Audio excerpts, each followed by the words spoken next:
ఈ దినము కొరకై ఏర్పాటు చేయబడిన లేఖన భాగం పేతురు రాసిన మొదటి పత్రిక 4వ అధ్యాయం 7వ వచనం నుండి 11వ వచనం వరకు ఎవరైనా ఒకరు గంభీరంగా చదివి వినిపించాలని మనం చేస్తూ ఉన్నాను. పేతురు రాసిన మొదటి పత్రిక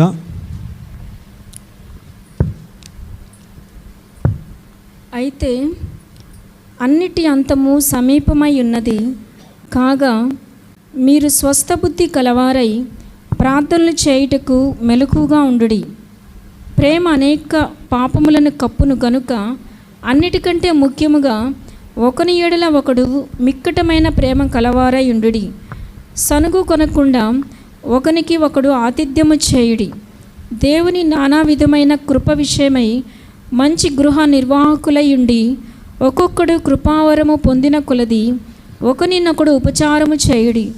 ఒకడు బోధించిన ఎడల దైవోక్తులను బోధించినట్లు బోధింపవలెను. ఒకడు ఉపచారము చేసిన ఎడల దేవుడు అనుగ్రహించు సామర్థ్యము నొంది చేయవలెను. ఇందువలన దేవుడు అన్నిటిలోనూ యేసుక్రీస్తు ద్వారా మహిమపరచబడును. యుగ యుగములు మహిమయు ప్రభావమును ఆయనకుండును గాక. ఆమేన్. క్రీస్తునందు ప్రియ దేవుని బిడ్డలారా, మన ప్రభువును రక్షకుడైన యేసుక్రీస్తు పరిశుద్ధ నామములో మీ అందరికీ నా హృదయపూర్వకమైన వందనాలు తెలియచేస్తున్నాను. సమయానికి దేవుని మందిరానికి చేరిన మీ అందరికీ మరొకసారి హృదయపూర్వకమైన వందనాలు తెలియచేస్తున్నాను.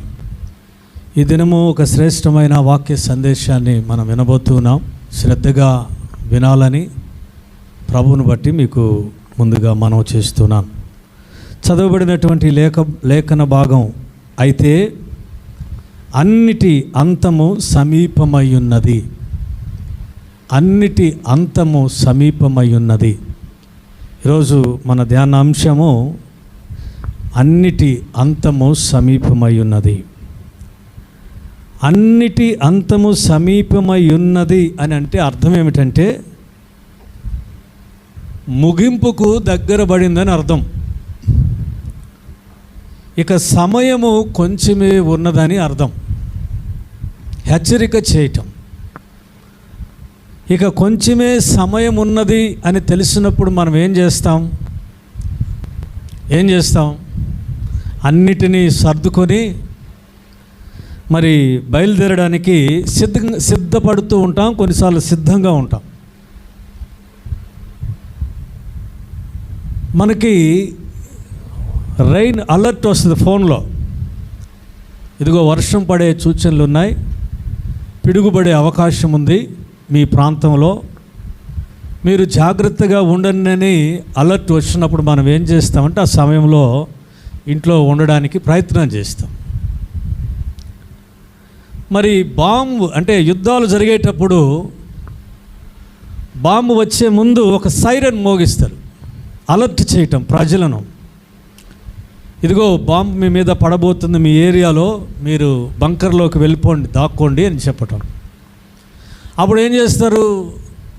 వారు చేసే ప్రతి పనిని వదిలిపెట్టి ముందు ఆ బంకర్లోకి వెళ్ళిపోతారు.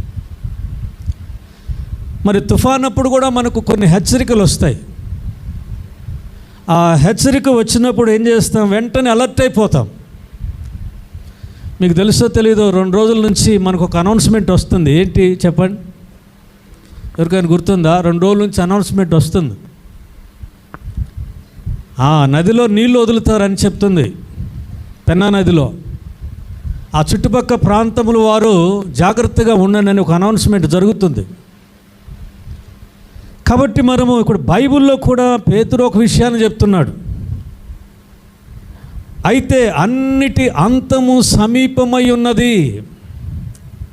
End of all things is at hand. అన్నిటికీ అంతము సమీపమై ఉన్నది అని అపోస్తుడైనటువంటి పేతురు దేవుని ప్రజలకు, విశ్వసించినటువంటి వారికి ఈ మాటలు తెలియచేస్తూ ఉన్నాడు. బైబిల్లో దేవుని రాకడ సమీపముగా ఉన్నది. ఆయన రాకడ సమీపముగా ఉన్నది కనుక భూమి మీద ఆయన ప్రజలమైన మనం ఎలా ఉండాలంట? యు మస్ట్ అలర్ట్గా ఉండాలి, బి కేర్ఫుల్గా ఉండాలి, మనం చాలా జాగ్రత్తగా ఉండాలి.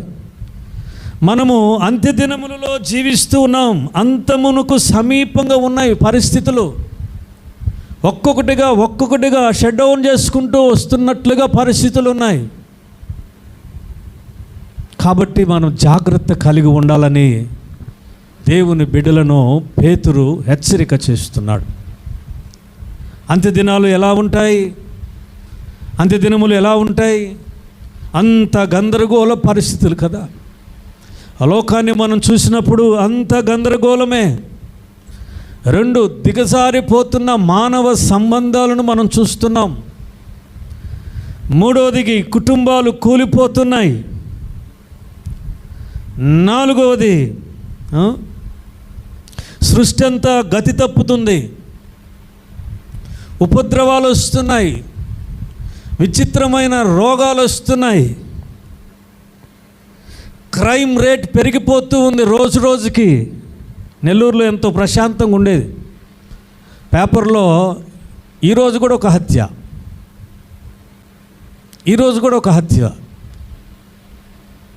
క్రైమ్ రేట్ పెరిగిపోతుంది. సామాజిక పరిస్థితులు క్షీణించిపోతున్నాయి. మత విద్వేషాలు, కరువులు, భూకంపాలు, యుద్ధాలు, దేవుని యొక్క సృష్టి యావత్తు క్షీణించిపోవటం, సమాజం ఆధ్యాత్మిక అంధకారంలోనికి వెళుతున్న పరిస్థితులు. లోకాన్ని మనం చూసినప్పుడు సొసైటీ ఎలా ఉందంట? లోకం పరిస్థితి ఎలా ఉన్నది అంటే, 2వ తిమోతి పత్రిక 3వ అధ్యాయం 1 నుండి 5 వచనాల్లో, మనుషులు స్వార్థప్రియులు, ధనాపేక్షులు, బెంకములాడువారు, అహంకారులు, దూషకులు, తల్లిదండ్రులకు అవిధేయులు, కృతజ్ఞత లేనివారు, అపవిత్రులు, అనురాగరహితులు, అతిద్వేషులు, అపవాదుకులు, అజితేంద్రియులు, క్రూరులు, సజ్జన ద్వేషులు, ద్రోహులు, మూర్ఖులు, గర్వాంధులు, దేవుని కంటే సుఖానుభవం ఎక్కువగా ప్రేమించువారు, భక్తి లేనటువంటి వారు సొసైటీలో మనుషులు ఉన్నారు. అంటే లోకం మొత్తం తీరు మారిపోతుంది. లోకం యొక్క తీరు మారుతున్నది. అందుకే పేతురు మనల్ని హెచ్చరిక చేస్తున్నాడు. అన్నిటికీ అంతము సమీపమై ఉన్నది. అన్నీ క్లోజ్ అయ్యే పరిస్థితులకు దగ్గరకు వచ్చాయి. దేవుని సృష్టి డ్యామేజ్ అవుతుంది. దేవుని రాకడ సమీపంగా ఉంటున్నది.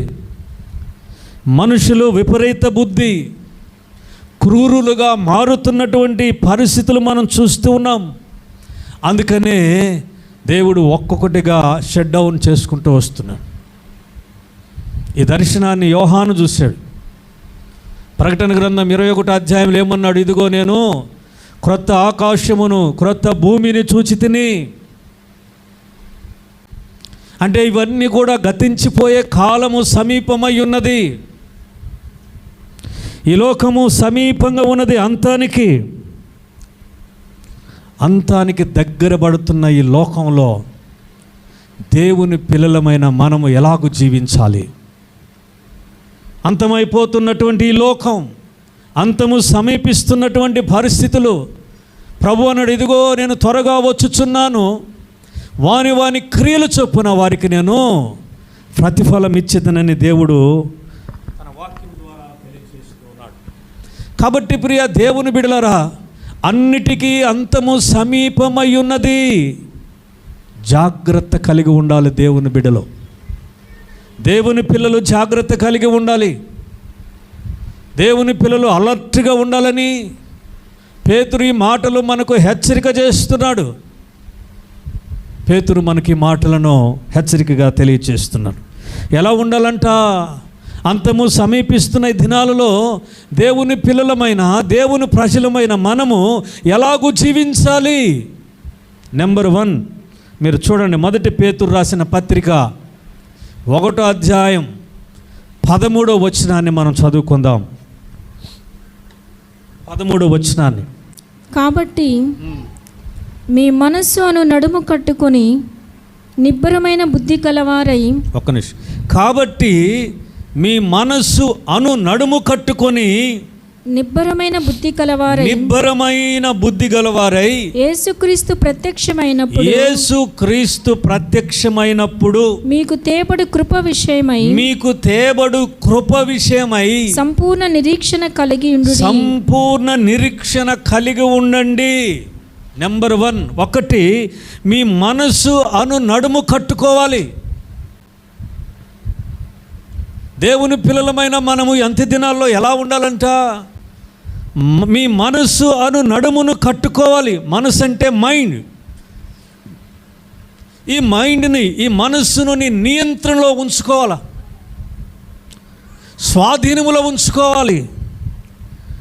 ఎందుకు అంటే ఆయన ప్రత్యక్షమైనప్పుడు ఆయన ఇచ్చే కృపను పొందుకోవడానికై మన మనస్సును మన స్వాధీనములో ఉంచుకోవాలి. నడుము కట్టుకున్నటువంటి అనుభవం. నడుము ఎప్పుడు కట్టుకుంటారు? నడుముకు దట్టి ఎప్పుడు కట్టుకుంటారు?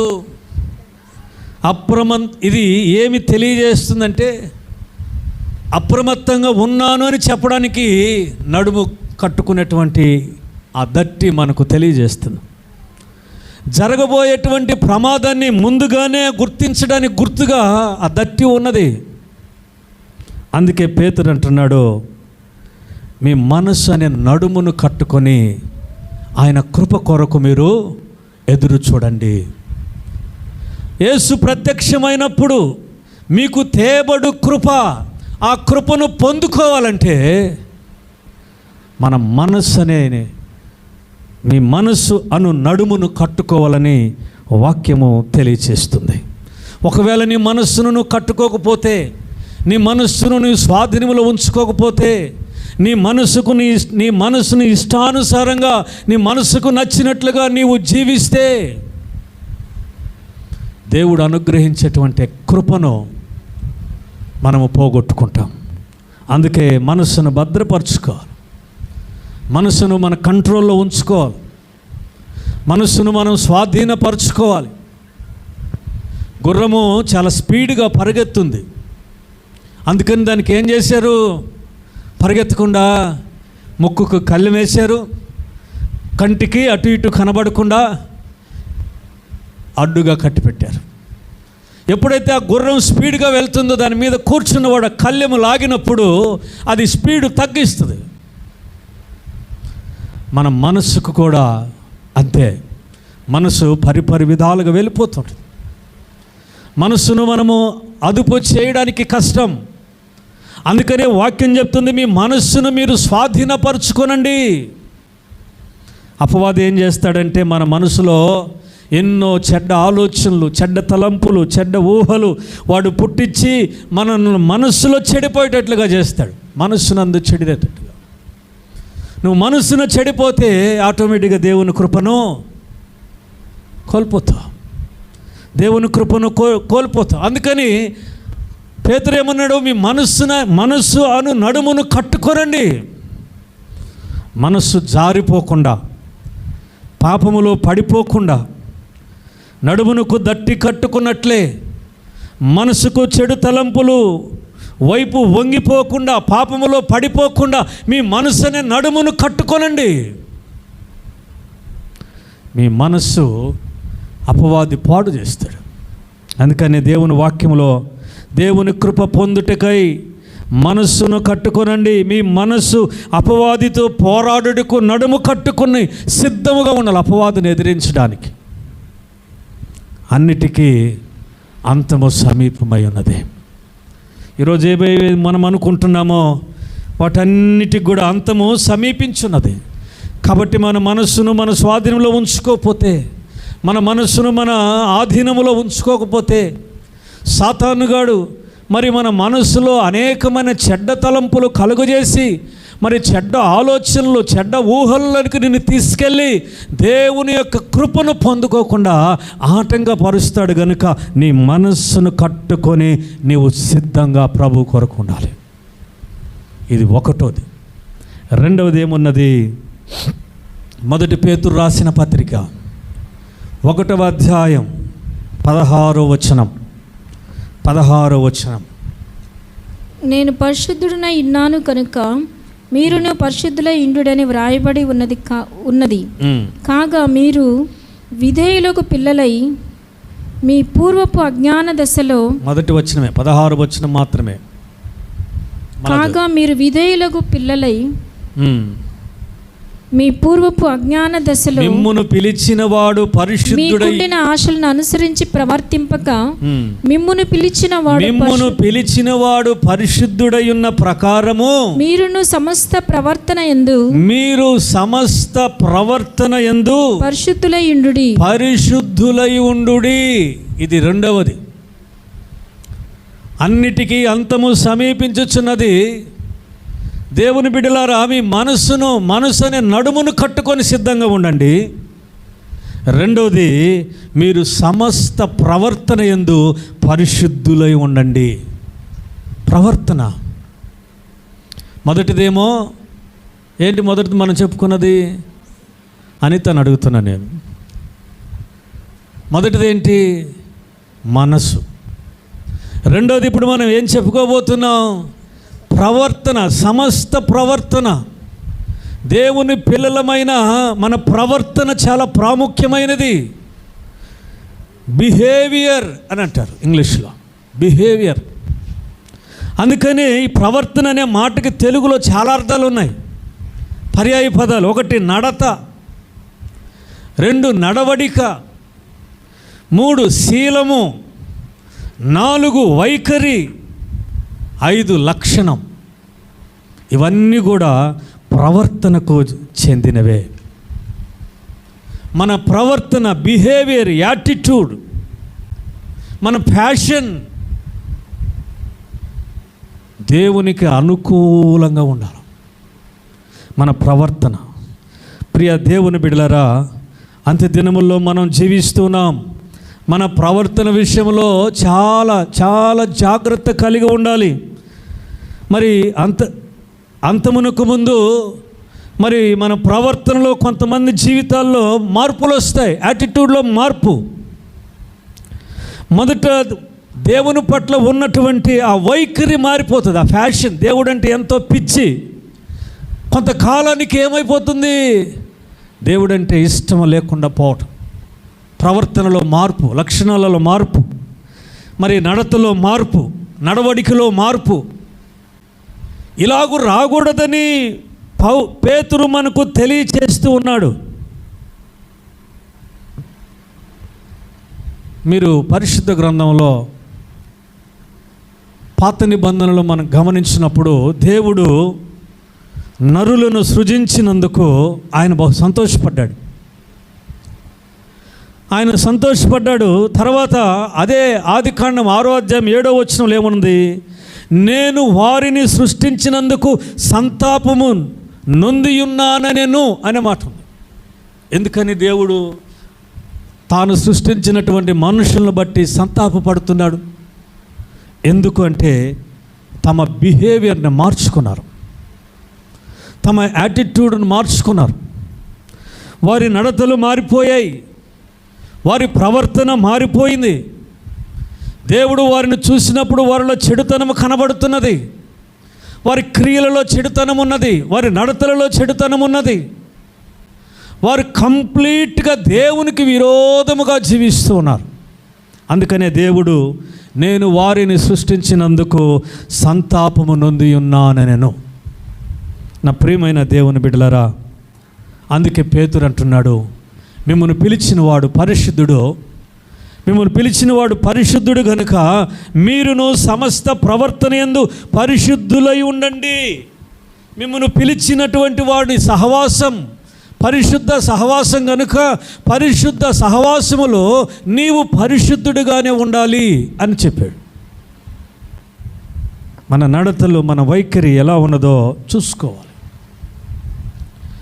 నడత అంటే ఒక వ్యక్తి తన జీవితంలో అనుసరించ పద్ధతులను నడతలు అంటారు. శీలము అంటే ఒక వ్యక్తి యొక్క స్వభావం, గుణం. లక్షణం అంటే ఒక వ్యక్తికి ఉండే స్వభావం. మనకున్నటువంటి స్వభావం మారిపోకూడదు. అందుకనే ప్రకటన గ్రంథంలో కొన్ని సంఘాలు ఉన్నాయి.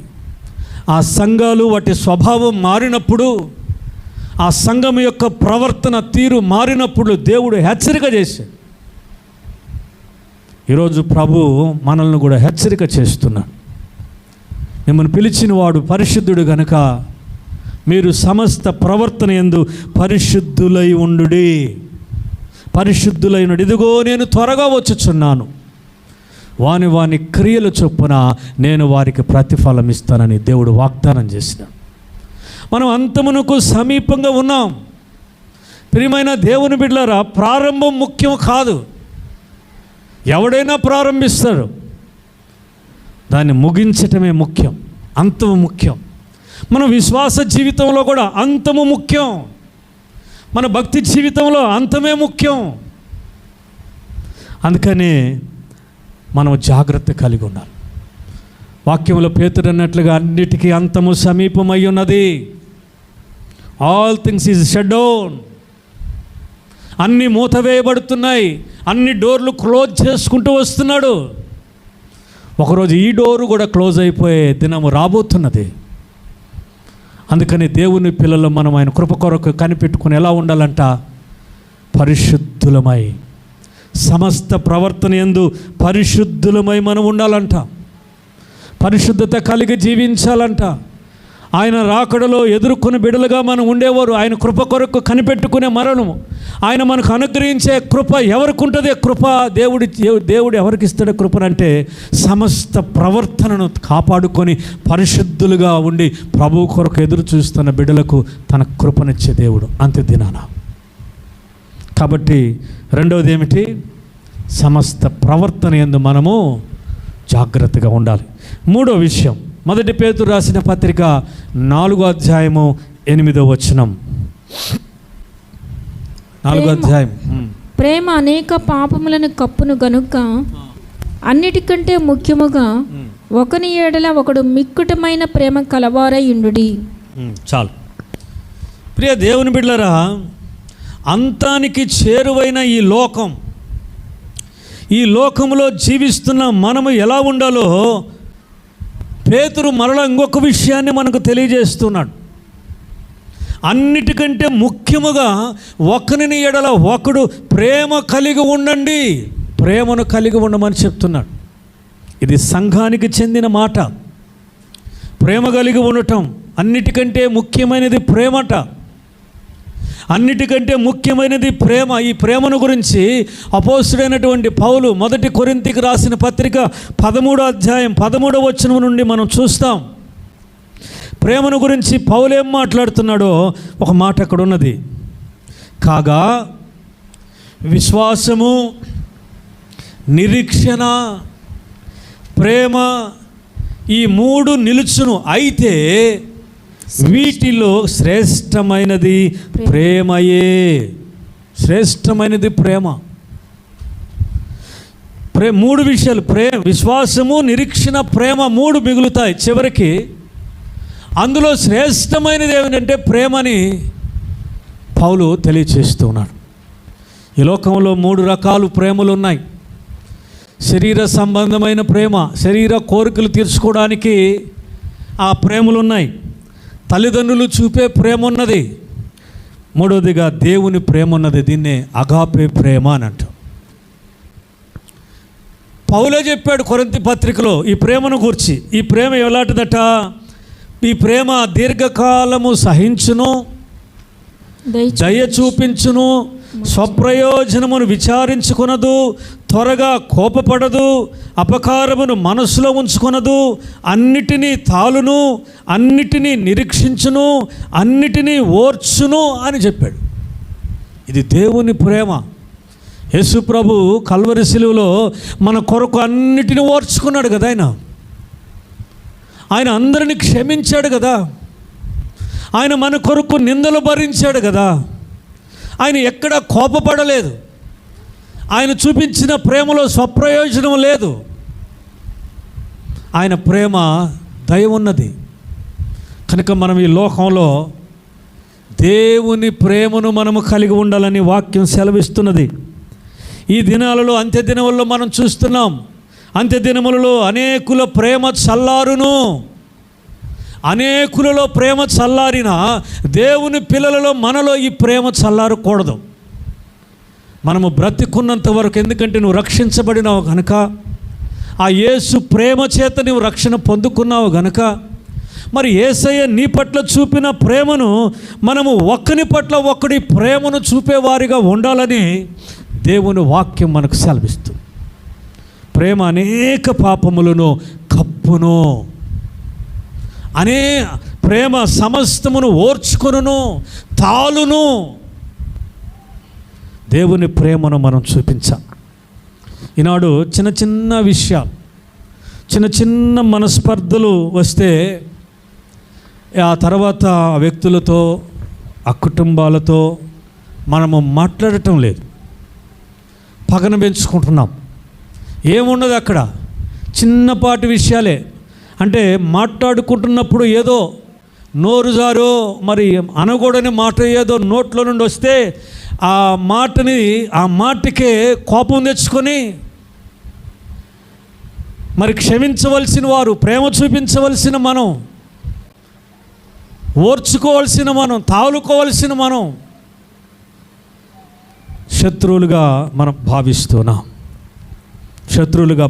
అందుకనే సంఘానికి పేతురు చెప్తున్న మాట, ప్రేమ అనేక పాపములు కప్పును గనుక అన్నిటికంటే ముఖ్యముగా ఒకని ఎడల ఒకడు మిక్కుటమైన ప్రేమ గలవారై ఉండండి. పేతురు తెలియచేస్తున్నాడు. ఈరోజు సంఘము ఈ విషయంలో వెనకబడిపోతున్నది. సంఘాలలో విశ్వాసుల మధ్య మరి ఉండాల్సినటువంటి ప్రేమ ఉంటున్నదా? సంఘాల్లో లేదు, కుటుంబాలలోనే లేదు. ఇక సంఘములో ఏముంటుంది?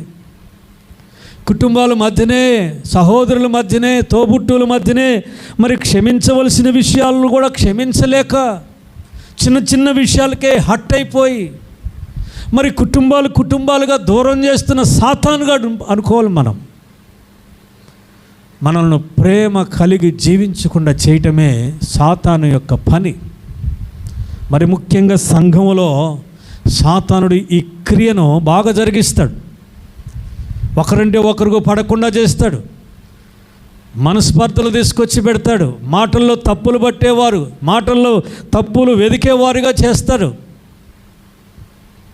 ఎందుకంటే నువ్వు ఆయన కృపను పొందుకోకూడదని, ఆయన ప్రత్యక్షమైనప్పుడు ఆయన నీ కొరకు తేబడే కృప నువ్వు పొందుకోకూడదని ప్రేమకు విరోధంగా నడిచే విధముగా సాతాను మనల్ని ప్రేరేపిస్తాడు. కాబట్టి మనము ప్రేమను కలిగి ఉండాలి. ఇప్పటికి ఎన్ని చెప్పాను? 3 అయిపోయాయి. 4వ విషయం, 1 పేతురు రాసిన పత్రిక 4:9 ఇవన్నీ అదే పత్రికలో ఉన్నాయి. నేను ఎక్కడికో పోయి చెప్పటం లేదు. పేతురు చెప్పిన విషయాలే మీతో మాట్లాడుతున్నా. సనగు కొనకుండా ఒకనికి ఒకడు ఆతిథ్యము చేయుడి. చాలు. ఇది 4వ విషయం. అన్నిటికీ అంతము సమీపమై ఉన్నది. మరి దేవుని బిడ్డలుగా జీవిస్తున్న మీరు, ఆయన కృప కొరకు కనిపెడుతున్నటువంటి మీరు ఎలా ఉండాలంటే, సనగకుండా ఒకరికొకడు ఆతిథ్యము చేయుడి. ఆతిథ్యము అంటే ఇంటికి పిలిచి భోజనం పెట్టడం ఒక్కటేనా ఆతిథ్యం? ఆతిథ్యం అంటే అదేనా? ఇంగ్లీష్లో ఒక మాట ఉన్నది, హాస్పిటాలిటీ. ఈ మాటకు అర్థం ఏంటంటే ఇతరులతో స్నేహపూర్వకంగా ఉండటం, ఇతరుల పట్ల దయ చూపించటం, ఇతరులను గౌరవించటం, చేతనైతే సహాయం చేయటం, ఇదే ఆతిథ్యం. మీరు రోమాపత్రిక 12వ అధ్యాయం 13వ వచనాన్ని ఒకసారి చదవండి. రోమిలకు రాసిన పత్రిక 12వ అధ్యాయము 13వ వచనం సంఘానికి ఈ విషయాన్ని తెలియజేస్తాడు. పరిశుద్ధుల అవసరములలో పాలు పొందుచు శ్రద్ధగా ఆతిథ్యము ఇచ్చుచుండుడి. చాలు. పరిశుద్ధుల అవసరాలలో పాలు పొందుచు శ్రద్ధగా ఆతిథ్యం ఇచ్చుచుండుడి. ఇది సంఘానికి ఆజ్ఞ. పరిశుద్ధుల అవసరాలలో సంఘము పాలు పంపులు పొందాలి. పరిశుద్ధుల అవసరాలలో పాలిభాగం అవ్వాలి. దేవుని సేవకులను ఇంటికి పిలిచి మటన్ బిర్యానో చికెన్ బిర్యానో పెడితే సరిపోదు. ఇదే కాదు ఆతిథ్యం. వారి అవసరాలలో నీవు పాలు పొందాలి. వారి యొక్క అవసరాల్లో పాలు పొందాలి. పరిశుద్ధులు సేవకులకు ఎన్నో అవసరాలు ఉంటాయి. మీలాగే సేవకులకు కూడా అవసరాలు ఉంటాయి. వారి అవసరాలు ఏమిటో, వారి యొక్క నీడ్ ఏమిటో తెలుసుకొని సంఘం వారి అవసరాలలో పాలు పంపులు పొందుటకు శ్రద్ధ కలిగి ఉండాలని వాక్యం సెలవిస్తుంది. ఈనాడు మనం చూస్తున్నాం సంఘ కాపరుల పట్ల సంఘము ప్రవర్తించే తీరు. ఒక పాస్టర్ గారు ఒక సంఘానికి కాపరి. ఆయన పాపం ఒట్టి చేతులతోనే వచ్చినాడు. ఒక వినప మంచం, వైరు మంచం, ఏదో కొన్ని సామాను, ఒక 2 బిడ్డలు. ఆ సంఘం ఆయనకు ఒక ఇల్లు ఇచ్చింది. ఆ ఇంట్లో ఈయన కాపురం పెట్టుకున్నాడు. మరి 2 పిల్లలు, ఒకే మంచం. వీరు కింద పనుకొని ఆ పిల్లలకు మంచం ఇచ్చి ఆ మంచం మీద ఆ పిల్లలను పడుకోబెట్టుకొని జీవితాన్ని సాగిస్తున్నారు, సేవను జరిగిస్తున్నారు. ఆ సంఘంలో విశ్వాసులు అప్పుడప్పుడు ఆ కుటుంబానికి వెళ్తున్నారు ప్రార్థన చేయించడానికో, లేకపోతే ఏదైనా అవసరాలుంటే మాట్లాడడానికో, ఏదో ఒక విషయానికి ఆ కుటుంబానికి వెళ్తున్నారంట. కానీ వారి యొక్క అవసరం ఏమిటో గుర్తించలేదంట ఆ సంఘం. వారికి ఉన్న అవసరం ఏమిటి? ఇప్పుడు ఆ పాస్టర్ గారికి ఉన్న మెయిన్ అవసరం ఏంటంటే ఇంకొక మంచం కావాలి. సంఘం పరిశుద్ధుల అవసరాలను గురించి పట్టించుకోవటం లేదు. ఆ దేవుని సేవకుడు పడుతున్న కష్టాన్ని పోతున్నారు, పలకరిస్తున్నారు, మాట్లాడుతున్నారు, ఇంట్లోకి పోయి చూస్తున్నారు, అన్నీ బాగానే ఉన్నాయి. కానీ అక్కడున్న ఆ సేవకుడికి ఏమి అవసరమో అవసరాలు మాత్రం తీర్చటం లేదు. వాక్యం ఏం చెప్తుంది? మీరు పరిశుద్ధుల అవసరములలో పాలు పంపులు పొందండి ప్రియ దేవుని బిడ్డలారా. ఈనాడు సంఘంలో చాలా సంఘాలు ఈ విషయాల్ని, ఈ ఆజ్ఞను మర్చిపోయాయి. సేవకుని పట్టించుకోవటం లేదు. ఆయన వాక్యం చెప్తే చాలు. ఆయన అవసరాలు గూర్చి, ఆయన అక్కర్లు గూర్చి, ఆయనకున్నటువంటి ఇబ్బందులను గూర్చి మాట్లాడేది ఏం లేదు. జీతం ఇస్తున్నాగా, ఇల్లు ఇచ్చాగా. ఎలా ఉంటుంది పాస్టర్ గారి ఇల్లు తెలుసా? పాత ఫ్యాన్ ఒకటి తిరుగుతుంటుంది ఇంట్లో, డగా డగా డగా డగా టక్ టక్ టక్ అని. ఆ ఫ్యాన్ను కూడా బాగు చేయించరు. ఆయనేమో రేకులు, పగిలిపోయిన రేకులు, నెర్రుంటాయి. ఆ రేకులు కలిగిన ఇంట్లో పాస్టర్ గారికి ఇల్లు ఇస్తారు పెద్ద గొప్పగా. ఆ సంఘ విశ్వాసులుండి ఇల్లులు ఎలా ఉంటాయి? డబుల్ బెడ్రూమ్, సీలింగ్, ఇంట్లో ఏసీ, ఇంట్లో సోఫా సెట్స్ అన్నీ ఉంటాయి. మరి ఈ అవసరాలన్నీ దేవుని సేవకుడికి వద్దా? ఆయన కూడా మనలాగా ఉండాలని కోరుకోకూడదా? దేవుని సేవకుడు కూడా మనలాగే ఉండాలని కోరుకోవాలా? దేవుని సేవకుని గృహం కూడా నీ గృహము ఉన్నట్లుగానే ఆ గృహం ఉండాలి. నీ కుటుంబంలో ఏది తక్కువ లేకుండా ఉంటే ఆయన కుటుంబం కూడా ఏది తక్కువ ఉండకూడదు. ప్రియమైన దేవుని బిడ్డలారా, ఈనాడు చాలా ఆయనకు ఒక మోటార్ బైక్ ఇస్తారు, పాత డొక్కుదంటే ఇప్పటికి 10 మంది పాస్టర్లు దాన్ని వాడేసి ఉంటారు. ఆ సంఘానికి వచ్చిన పాస్టర్లు అది డొక్కు డొక్కు డొక్కు అంటుంటుంది. మళ్ళీ దానికి పెట్రోల్ ఏనే పోసుకోవాలా. బండి ఇస్తాం, పెట్రోల్ నీది, ఇల్లు ఇస్తాం, కరెంటు బిల్లు నీది. ఇకేంటి మనం చూపుతున్న ఆయన అవసరాల్లో? దేవుని సేవకుని కుటుంబంలో పరిశుద్ధుల అవసరాలను పాలు పంపులు పొందుతున్నది ఏమిటి? హెబ్రీయులకు రాసిన పత్రిక 2-3 వచనాలు మనం చదువుదాం. 2-3 వచనాలు. కష్టాల్లో పాలు పంపులు పొందాలని ఉన్నది. హెబ్రీ పత్రిక 13:1-2 వచనాలు. 3వ వచనం వరకు చదవండి. సహోదర ప్రేమ నిలువరముగా ఉండనీయుడి. సహోదర ప్రేమను నిలవరంగా అంటే నిలకడగా ఉండనివ్వండి. ఆతిథ్యము చేయ మరవకుడి. ఆతిథ్యము చేయటం మరవకండి. దాని వలన కొందరు ఎరుగకయే దేవదూతలకు ఆతిథ్యము చేసి, కొందరు ఎరుగకయే దేవదూతలకు ఆతిథ్యం ఇస్తున్నారు. మీరును వారితో కూడా బంధింపబడినట్టు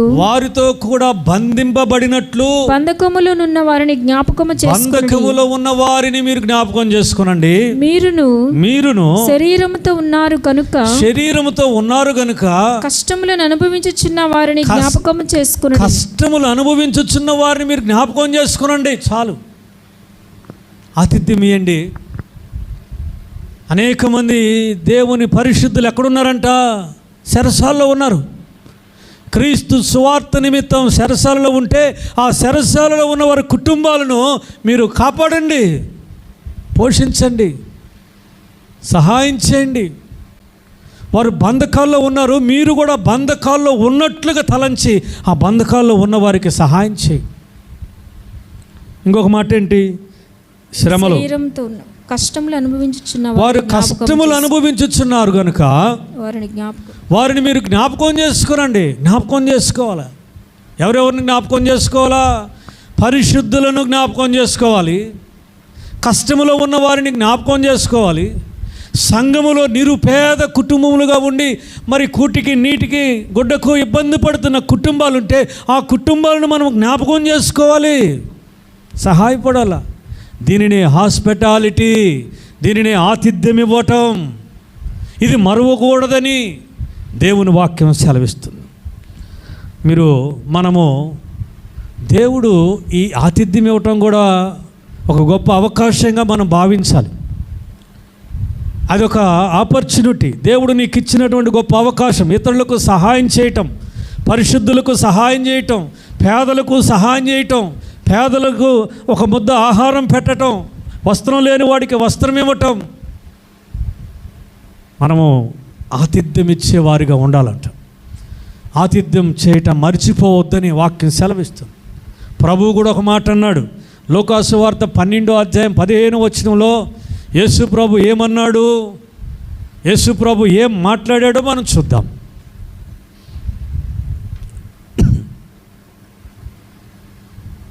12:15. మరియు ఆయన వారితో మీరు ఏ విధమైన లోపమునకు ఎడమియక జాగ్రత్తపడుడి. మీరు ఏ విధమైన లోభమునకు ఎడమియక జాగ్రత్తపడుడి. కలిమి, ఒకని కలిమి విస్తరించుట వాని జీవమునకు మూలము కాదనెను. వాని జీవమునకు మూలము కాదది అని చెప్పాడు. దేవుడు నిన్ను ఆశీర్వదించినప్పుడు, దేవుడు నీకు కలిమి సంపదను కలుగు చేసినప్పుడు నువ్వు ఎలా ఉండాలంట? లోబిగా ఉండకూడదంట. నీవు లోబిగా ఉండకూడదు. దేవుడు నిన్ను హెచ్చించినప్పుడు, దేవుడు నిన్ను ఆశీర్వదించినప్పుడు, దేవుడు నీకు కలిమి విస్తరింపజేసినప్పుడు నీ దేనికి ఎడమియకూడదంట? లోభమునకు ఎడమియక. లోభానికి నీలో ఉండకూడదట. లోభము అంటే పిసినారి, పిసినుగొట్టిన అర్థం. నువ్వు పిసినారిగా, పిసినుగొట్టుగా ఉండకూడదు. దేవుడు నిన్ను ఆశీర్వదించిన తర్వాత ఖచ్చితంగా పరిశుద్ధుల అవసరాలలో, పేదల అవసరాలలో ఆతిథ్యం ఇచ్చే వ్యక్తులుగా ఉండాలి, సహాయపడేవారిగా ఉండాలి, శ్రమలో ఉన్న వారిని ఆదుకోవాలి, కష్టంలో ఉన్న వారికి సహాయం చేయాలి. మరొక విషయం ఐదవది ఏమిటి అంటే 1 పేతురు రాసిన పత్రిక 4:7. అయితే అన్నిటి అంతము సమీపమై ఉన్నది కాగా మీరు స్వస్థ బుద్ధి గలవారై ప్రార్థన చేయుటకు మెలకుగా ఉండండి. ఇక ప్రార్థించే సమయం ఇది. అన్నీ క్లోజ్ అయిపోతున్నాయి, అన్ని డోర్లు మూయబడుతున్నాయి, అంతము సమీపంగా వస్తున్నాయి దినాల్లో మనం ఏం చేయాలంట? చెప్పండి, ఏం చేయాలంట? మనం ఏం చేయాలి? ప్రార్థన చేసేవారిగా ఉండాలి. మెలకువగా ప్రార్థన చేయాలి. మెలకువగా ఎవరి కొరకు ప్రార్థన చేయాలి? సంఘము కొరకు ప్రార్థన చేయాలి. మన రక్షణ కొరకే మనం ప్రార్థన చేసుకోవాలి. మన బిడ్డల రక్షణ కొరకు ప్రార్థన చేయాలి. మన రక్త సంబంధికుల రక్షణ కొరకు మనం ప్రార్థన చేయాలి. ప్రార్థన అన్నది అవసరం. ప్రార్థన చేయాలి. మెలకువ కలిగంట. నిద్రమత్తులై ఉండకూడదు. ఇక మత్తుగా ఉండడానికి అవకాశం లేదు. ఎందుకంటే అంతము సమీపించుచున్నది. ప్రార్థన అన్నది మనకి చాలా ఇప్పుడు అవసరం. అందుకని మనం ప్రార్థించే వారిగా ఉండాలి. ఒకవేళ నీ జీవితంలో ప్రార్థన లేకపోతే, ఇప్పటి వరకు ప్రార్థించే అనుభవం నీకు లేకపోతే, ఈ రోజు నుండి ప్రారంభించు. నీ రక్షణ కొరకు ప్రార్థించు, నీ బిడ్డల కొరకు ప్రార్థించు, నీ భర్త రక్షణ కొరకు ప్రార్థించు, ఇంకా నీ కుటుంబంలో రక్షించబడిన వారి కొరకు ప్రార్థించు, సమాజం కొరకు ప్రార్థించు, మరి లోకంలో జరుగుతున్న పరిస్థితుల కొరకు ప్రార్థించండి. ప్రార్థన మెలకువ కలిగి మనము ప్రార్థన చేయాలంట. చివరిగా ఒక మాట ఉన్నది. మొదటి పేతురు రాసిన పత్రిక 4:10 వచనం పౌలు చెప్తున్న మాట. దేవుని నానా విధమైన కృప విషయమై, దేవుని నానా విధమైన కృప విషయమై మంచి గృహ నిర్వాహకులై ఉండండి. ఒక్కొక్కడు కృపావరమును పొందిన కొలది ఒకనినొకడు ఉపచారము చేయుడి. చాలు, ఇది చివరి మాట. ఇక నేను చెప్పటం, ఉపచారము అంటే సర్వీస్, పని చేయటం, క్యారీ ఆన్, నిర్వర్తించటం, మోయటం, అందజేయటం. దేవుని పని మనం చేయాలి. సంఘములో అందరూ చిన్నపిల్లలు మొదలుకొని పెద్దవారు వరకు శక్తిని ఒంట్లో ఉన్నంత వరకు దేవుని సంఘములో నీవు పరిచర్య చేయాలి, ఉపచారం చేయాలి. దేవుని సంఘములో ఏ పని చేసినా నీకు అది ఆశీర్వాదమే. నేను ఈ మధ్య మేము ఈ రోడ్డుకి వెళ్ళాం, ఒక తమిళ చర్చికి వెళ్ళాం. ఆయన తెలుగు ట్రాన్స్లేషన్ పెడతారంటే వెళ్ళాం. చాలా దూరం వెళ్ళాం, ట్రాన్స్లేషన్ లేదు. మాకేమో భాష అర్థం కాలే. పాస్టర్ గారు వాక్యం చెప్తున్నాడు కానీ ఆ భాష మనకు రాదు కదా. ఆయన ఏదో చెప్తున్నాడు, ఏదో కూర్చున్నాము, మాకేమేమో ప్రార్థన చేసుకున్నాము, రొట్టె బల్ల తీసుకొని వచ్చేసాం. ఆ చర్చిలో నేను చేయదగిన పని ఏమన్నా ఉందా అని చూసుకుంటే చేపలు మడిచే పని ఉంది. నేను కూడా చేపలు మడిచాను. ఆ తర్వాత వచ్చే ముందు చెప్పాను సేవకులకి, నేను కూడా గాడ్ సర్వెంట్నండి అని. అయ్యయ్యో, మీరు ఆ మాట చెప్పుకుంటే వాక్యం ఇచ్చిందేమని కదా అన్నాడు. నువ్వు ఇచ్చినా నేనేం చేయగలను? నా భాష మీకు రాదు, మీ భాష నాకు రాదు. మీరు ట్రాన్స్లేషన్ పెట్టండి, దేవుని చిత్తం అయితే ఈసారి వచ్చినప్పుడు దేవుని వాక్యం మీతో పంచుకుంటున్నాను. మరి అక్కడికి వెళ్ళి నేను చేప మడవడానికి కారణం ఏమిటి? పరిచర్య. దేవుని మందిరంలో నీవైనా నేనైనా పరిచర్య చేయటం, దానివల్ల మనం రెండంతల ఆశీర్వాదాలు పొందుకుంటాం.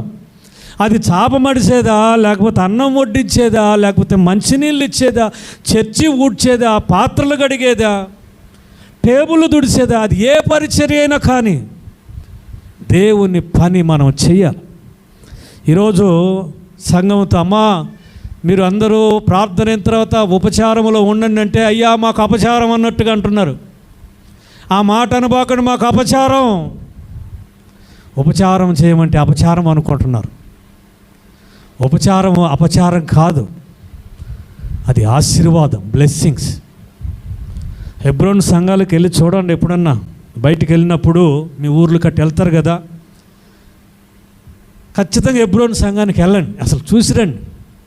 సిస్టమ్ ఎలా ఉంటుందో, ప్రార్థన ఎలా ఉంటాయో, వాళ్ళ విధానం ఎలా ఉంటుందో మనం చూడవచ్చు. కాబట్టి మనము ఉపచారము చేసేవారిగా ఉండాలంట.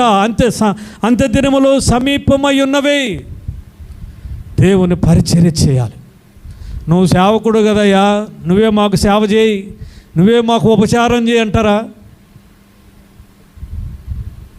మీరే ఉపచారం చేయండి, మాకు మీరే కదా సేవకులు, మీరే ఉపచారం చేయండి అంటే నువ్వే గంట కొట్టుకో, నువ్వే సాపలేసుకో, నువ్వే మైకి పెట్టుకో, నువ్వే పాటలు పెట్టు, ఆ తర్వాత మేము వస్తాం ఫ్యాన్ల కింద కూర్చుంటాం అంటారా?